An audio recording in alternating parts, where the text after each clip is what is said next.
Bismillahirrahmanirrahim. Ketemu lagi dengan Miss Sari. Di video kali ini Miss akan menjelaskan materi baru ya, teorema Pythagoras, materi kelas 8. Apa aja yang akan kita pelajari di video ini? Simak baik-baik ya.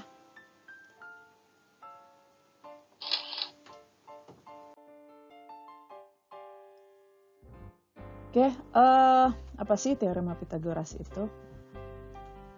Sebuah aturan matematika. Nah, jadi teorema Pythagoras itu aturan matematika ya, yang bisa dipakai dalam menentukan panjang salah satu sisi dari suatu segitiga siku-siku. Ya, jadi ini ada aturannya nanti untuk menentukan panjang sisi dari suatu segitiga siku-siku ya. Oke. Lalu pada suatu segitiga siku-siku itu berlaku bahwa kuadrat dari sisi terpanjangnya, nah segitiga itu kan ada 3 ya sisinya ya. Nah, kuadrat sisi terpanjangnya itu sama dengan hasil jumlah dari kuadrat sisi-sisi penyikunya. Maka pada segitiga siku-siku berlaku ini nih, ya, berlaku bahwa kuadrat dari sisi terpanjangnya, berarti sisi miringnya itu ya, itu sama dengan hasil jumlah dari kuadrat dari sisi-sisi penyikunya. Nah, ini teorema Pythagoras. Nah, sifatnya apa? Sifatnya itu pertama, dia hanya untuk segitiga siku-siku. Ya, jadi tidak bisa digunakan untuk segitiga selain siku-siku. Lalu yang kedua, minimal 2 sisinya harus diketahui dulu. Jadi kalau cuma satu sisi nggak bisa. Ya, kecuali nanti ada hal-hal lain yang diketahui, mungkin misalkan luasnya atau kelilingnya atau apa, nanti itu menyusul ya. Tapi untuk sementara paling nggak kita harus tahu 2 sisinya terlebih dahulu.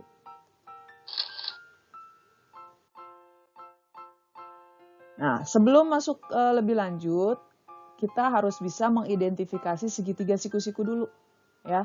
Jadi mana yang namanya alas, nah sisi alas ini ya, sisi alas, ini sisi tegak, nah ini sebenarnya bisa diputar balik ya, jadi ini kalau kita gulingkan nanti ini sisi tegak tiba-tiba bisa jadi sisi alas dan sebaliknya.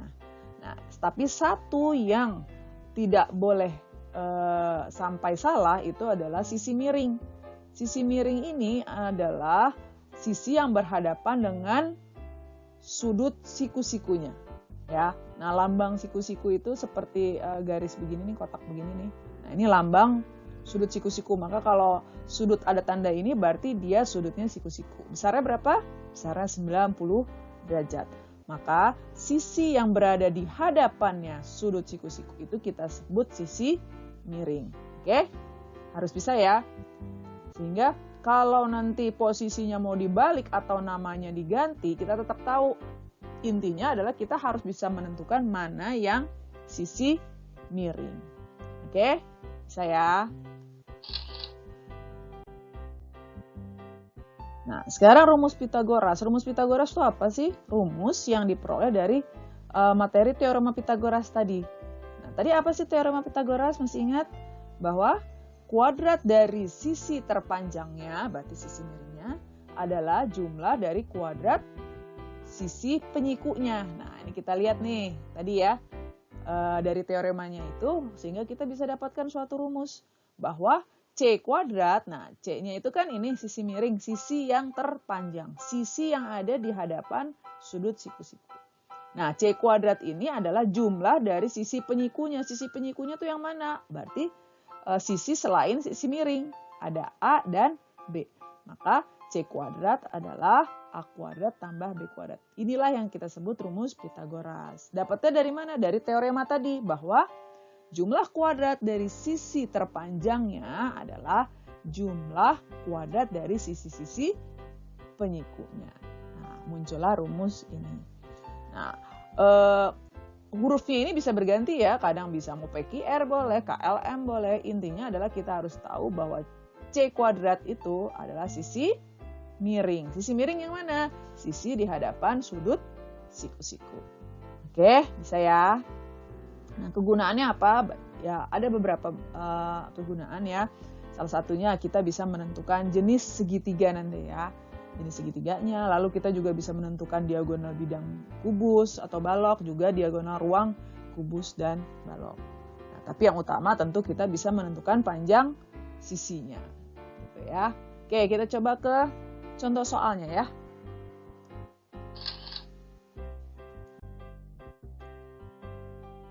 Menentukan panjang sisi segitiga siku-siku. Ingat ya, rumus Pitagoras hanya berlaku pada segitiga siku-siku.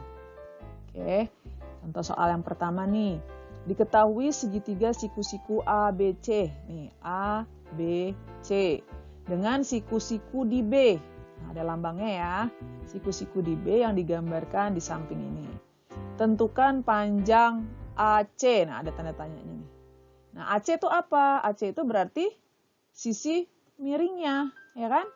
Berarti kalau kita mau pakai rumus, kita tidak perlu terpaku pada ABC ya, tapi kita bisa tentukan bahwa, ingat rumusnya, kuadrat dari sisi miring. Nah, sisi miringnya itu apa? AC. Maka AC kuadrat itu adalah jumlah dari kuadrat sisi penyikunya.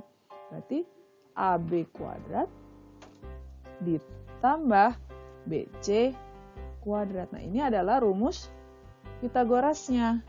Nah, selanjutnya apa? Kita tinggal masukkan, kita ganti variabel-variabelnya. Nah, AC kuadrat kan yang ditanya tadi, kita tulis dulu. AC kuadrat sama dengan AB-nya berapa? AB-nya 8, maka 8 kuadrat ditambah BC-nya 6 kuadrat. Maka AC kuadrat sama dengan 64 ditambah 36.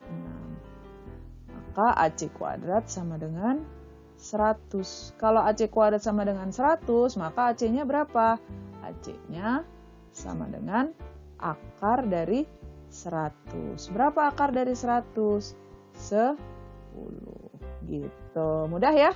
Jadi pertama kita tuliskan dulu rumusnya bahwa kuadrat dari sisi miring adalah jumlah dari kuadrat sisi-sisi penyikunya.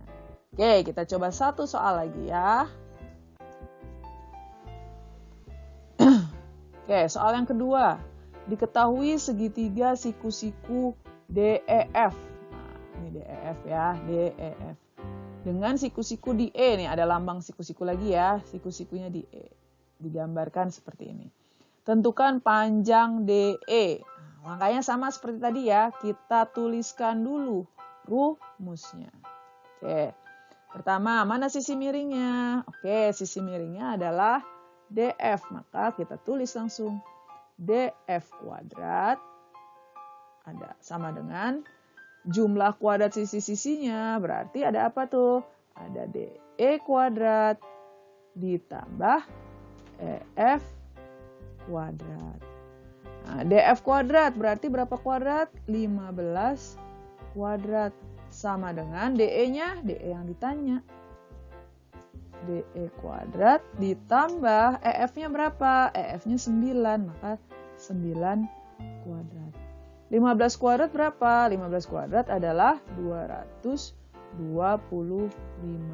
Sama dengan DE kuadrat ditambah 81. Maka DE kuadrat sama dengan 225 dikurangi 81. DE kuadrat sama dengan 225 dikurangi 81 sama dengan 144. Maka DE sama dengan akar dari 144. Berapa akar dari 144? DE-nya sama dengan 12 cm. Mudah ya? Jadi sekali lagi, Miss ulang bahwa bagaimana cara menentukan rumus Pitagoras? Kita ingat teoremanya. Apa teoremanya? Bahwa jumlah kuadrat dari sisi miring. Nah, balik lagi nih, sisi miring apa ya? Sisi miring itu adalah sisi di hadapannya sudut siku-siku. Nah, kuadrat dari sisi miring adalah jumlah kuadrat dari sisi-sisi penyikunya. Nah, setelah kita bisa tentukan rumusnya, setelah angka selanjutnya apa? Tinggal kita masukkan saja angka-angkanya. Lalu hitung biasa deh. Oke? Mudah-mudahan bisa difahami ya. Kalau ada yang kurang paham, boleh disimak lagi videonya. Kalau masih ada yang kurang paham, boleh komen di video ini. Insya Allah nanti akan Miss jawab. Kalau perlu pembahasan lanjutan, insya Allah akan dibuatkan videonya. Oke, ketemu lagi dengan video-video Miss Sari selanjutnya ya.